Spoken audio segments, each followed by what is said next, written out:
não sabia realmente por que ir, mas eu sabia que eu tinha que ir. Era uma espécie, não de entendimento, mas de compreensão. Era uma coisa da ordem do sensível. Eu achava que eu tinha que ir por um motivo específico, mas descobri que não. Descobri que os motivos eram outros. E eu acho que a gente volta pelo mesmo motivo, ou pelos mesmos motivos. A gente é muito habituado a se apegar no racional, né? Muito habituado a se apegar no racional. Quando muitas vezes a gente sente que tem que fazer alguma coisa e não sabe o porquê. Mas a gente sabe que a gente tem que fazer aquilo. Então por que não ouvir isso? Por que não escutar o coração? Eu acho que essa forma de pensar com o coração, acho que ainda tem que ser mais cultivada. Porque essa é uma forma que vem com certeza, ou com certezas, né?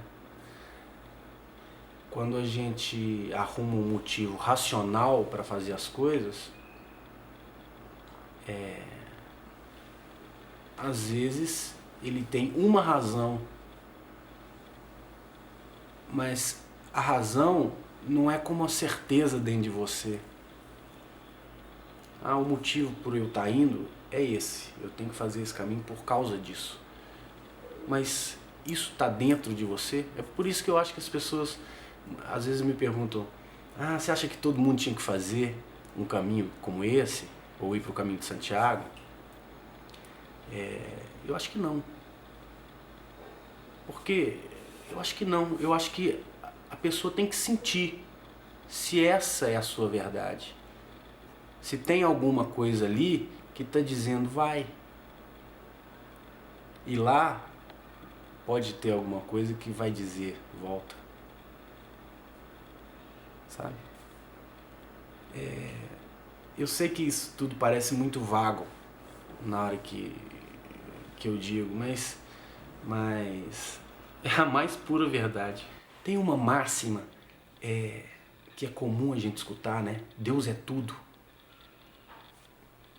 Ou Deus ligado a tudo, né? Quando eu tô ali naquele lugar, me veio uma coisa tão forte de que essa conceituação racional da gente de tudo e nada é muito frágil. É muito frágil. Porque como é que Deus pode ser tudo se conceitualmente tudo não pode brotar mais nada? Tudo é tudo. Mas Deus é nascimento, né? Aí me veio uma coisa, mas e se for o contrário? E se Deus for esse vazio, esse nada? Porque ali pode brotar. No nada, o nada é folha em branco, né? O nada é a terra arada. O nada é onde as coisas podem surgir. É onde a criação pode se fazer. Isso tem a ver com Deus. Quando é fechado, quando é tudo, é porteira fechada. Porteira fechada não combina com Deus. Combina a porteira aberta, sabe? Então, quando você começa a ter uma percepção de Deus diferente do tudo e mais colada no nada, até o vazio existencial passa a ter um outro significado. o sujeito marcado pela falta, ao invés de ficar em pânico, ele encontra o seu lugar, o colo de Deus. Você passa a ter um outro tipo de conforto no vazio, não desespero. Olha, eu não sei se todo mundo precisa de sacrifício para o aprendizado, sabe? Eu, ao longo desses 43 anos, eu acho que eu aprendi muito mais com os meus erros do que com os erros dos outros.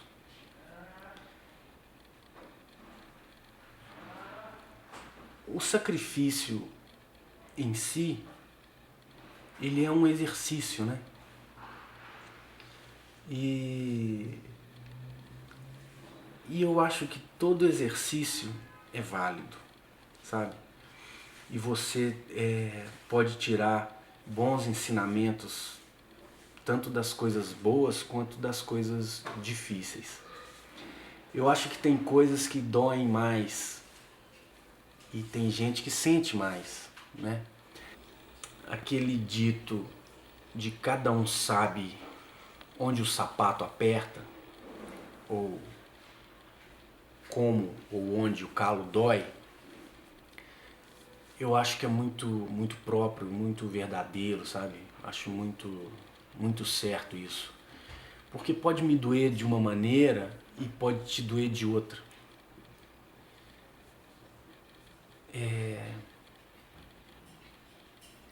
As pessoas são sensíveis de modos diferentes, né? E às vezes uma coisa que me toca profundamente não te causa nada. E outras coisas te tocam profundamente e eu não tenho uma compreensão a respeito nem da sua dor, nem do seu amor, né, cara? Eu acho isso muito interessante, assim, e muito rico, né? Como é que as pessoas são diferentes, né?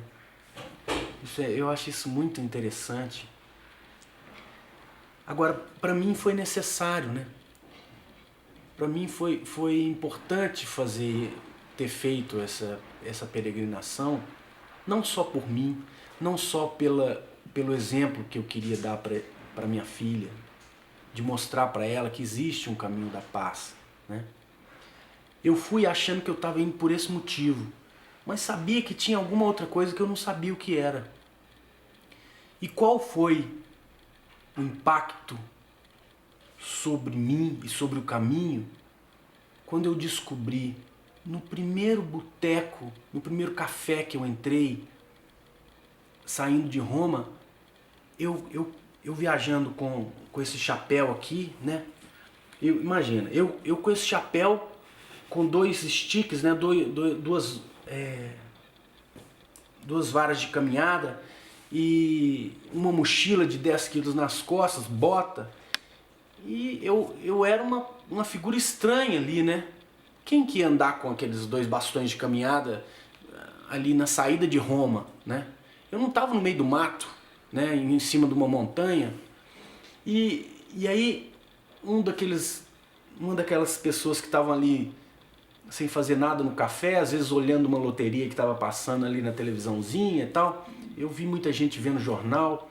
A situação da Itália e de toda a Europa naquele período de 2013 ali era de um desemprego muito grande, né? E de uma tristeza muito grande, de uma falta de esperança muito grande. E aí eu entrei nesse café no primeiro lugar que eu parei para tomar um café assim para ganhar força. Aí uma pessoa, o que você tá fazendo aí? Vai escalar um monte aí, não sei o que, você tá fazendo o que, não sei o que. Ô fulano, olha esse cara aí, não sei o que. Aí eu fui pedir um café, a atendente começou a conversar comigo. Ela falou, por que você tá com esse chapéu, com essa mochila, esses bastões de caminhada e tal? Eu falei, não, eu sou um peregrino do Brasil e vou caminhar daqui de Roma até Santiago de Compostela, na Espanha. Ela, o quê? Ô fulano, a história desse cara aqui, vem cá. Aí esse mesmo cara que que estava me gozando, ele encostou do meu lado e falou assim, que história é essa? Eu falei, não, eu sou um peregrino brasileiro, comecei a contar e tal. Aí ele, o quê? Ô fulano, vem cá, vem ouvir a história desse cara aqui. Aí chamou mais outra pessoa, aí eu comecei a conversar com essa atendente, com esses dois senhores e tal. E aí, eu sei que no final do café, esse mesmo cara que estava me gozando, ele virou pra mim e falou assim, olha, eu não posso fazer isso que você está fazendo não, mas lembra de mim em Santiago e reza por mim, porque eu sou um pai de família e tô desempregado, tô passando por um momento de dificuldade muito grande e tal. Aí eu fui, peguei meu Moleskine na minha pochete, abri o Moleskine, peguei a caneta e falei assim, qual que é o seu nome? Ele falou o nome dele, eu anotei. Eu falei assim, olha, o senhor pode ficar tranquilo que eu vou caminhar por você. Eu vou levar o seu nome lá para Santiago e eu vou fazer esses 2.500 quilômetros em seu nome. E qual foi a minha surpresa de que isso foi uma constante em toda a peregrinação. E eu comecei a recolher pedidos, relatos, casos, dores de muita gente ao longo desse caminho. Em cada lugar que eu passava, tinha sempre uma pessoa que me pedia. De uma mulher que me abraçou e começou a chorar num posto de gasolina, porque o frentista contou para ela o que eu estava fazendo, e ela se chamava Clara, né?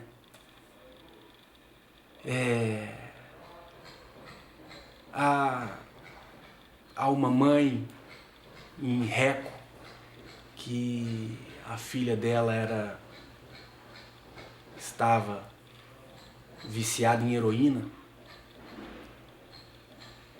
Os casos que eu ouvi, os pedidos que eu tive, as dores das pessoas foram tantas e foram tão fortes que eu comecei a perceber que eu tinha ido lá não para carregar a minha cruz, mas que eu tinha ido para poder levar a cruz de cada uma dessas pessoas.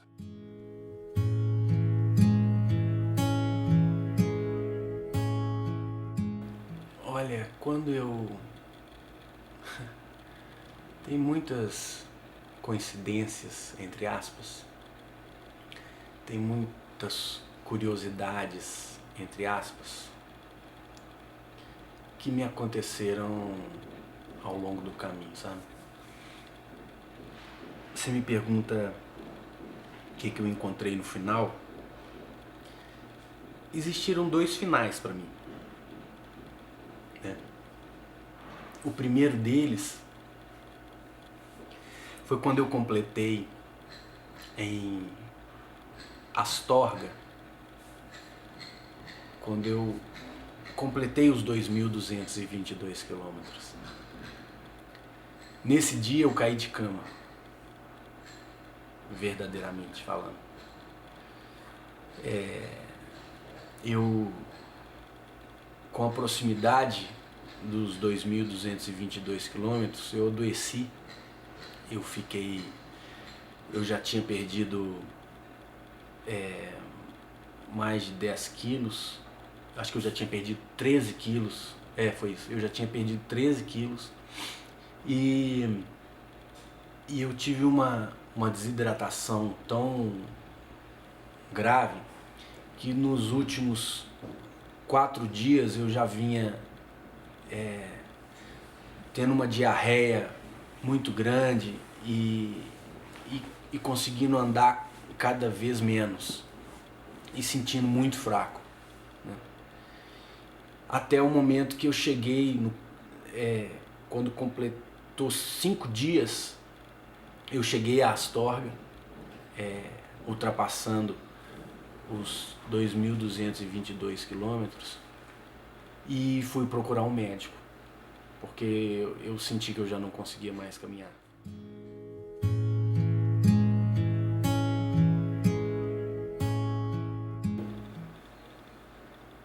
Ter chegado nesses 2.222 para mim foi uma coisa muito, muito forte.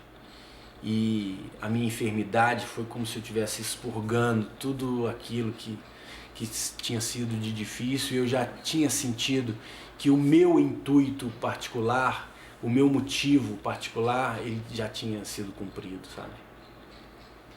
Só que eu precisava ainda caminhar mais 300 quilômetros para cada uma daquelas pessoas que tinha me feito pedido. E eu fui, né? E fui com... E aí a partir daí foi um outro tipo também de olhar sobre o caminho, porque foram 300 quilômetros de alegria e festa, por eu ter feito uma coisa para minha filha que, no meu modo de ver, era uma coisa bonita, sabe? Uma coisa importante. A distância é a vida.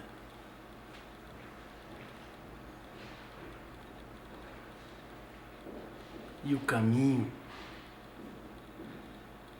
sou eu. Ou o caminho é o eu. Eu pensei muito, meditei muito a respeito disso durante a caminhada, e me vinha forte as palavras que chegaram até mim, evidentemente, através de tradução sobre tradução sobre tradução de Jesus, que disse: eu sou o caminho, verdade e a vida. Curioso que aí eu fiquei meditando que ele poderia ter dito assim: Deus é o caminho, a verdade e a vida. Ou ele poderia ter dito: Jesus é o caminho, a verdade e a vida.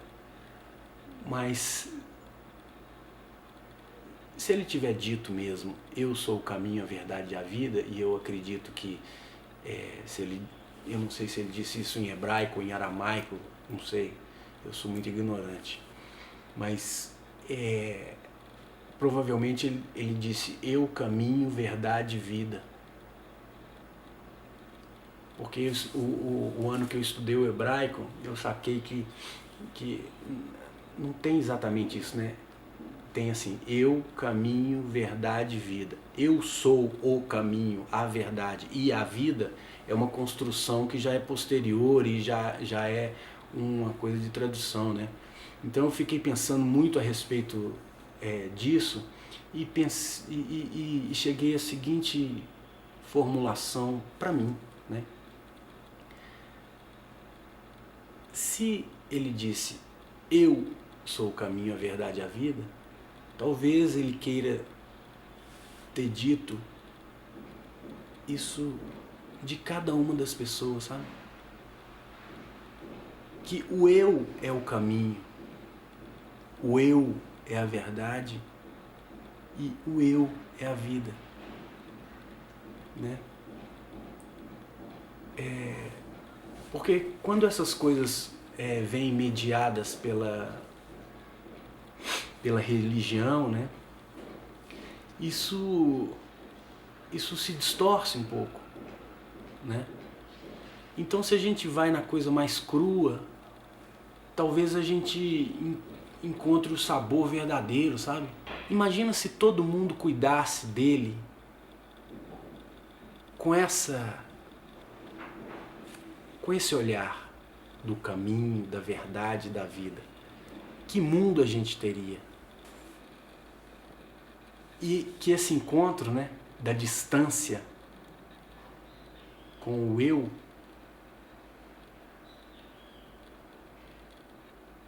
da vida com o caminho, é que é eis o mistério da fé. É aquilo que a gente não pode apreender ou compreender, né? E tem que ir dando um passo depois do outro mesmo, né?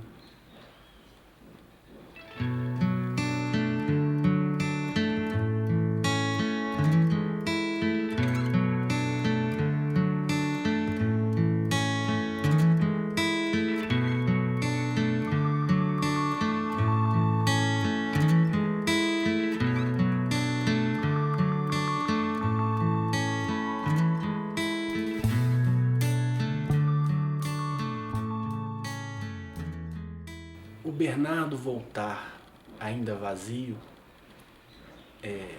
nesse ponto, significa que eu voltei mais cheio de Deus.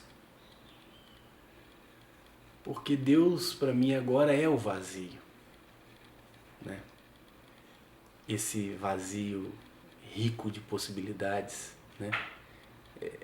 Esse lugar onde as coisas podem brotar, né? Então, eu, Bernardo, voltei com muito mais...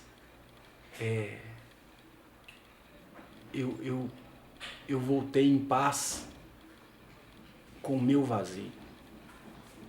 Eu dei as mãos pro meu vazio, sabe? Eu abracei a minha falta. E eu comecei a compreender que toda vez que eu sinto esse vazio, eu sinto a presença de Deus. E isso muda a minha perspectiva sobre as coisas, sabe?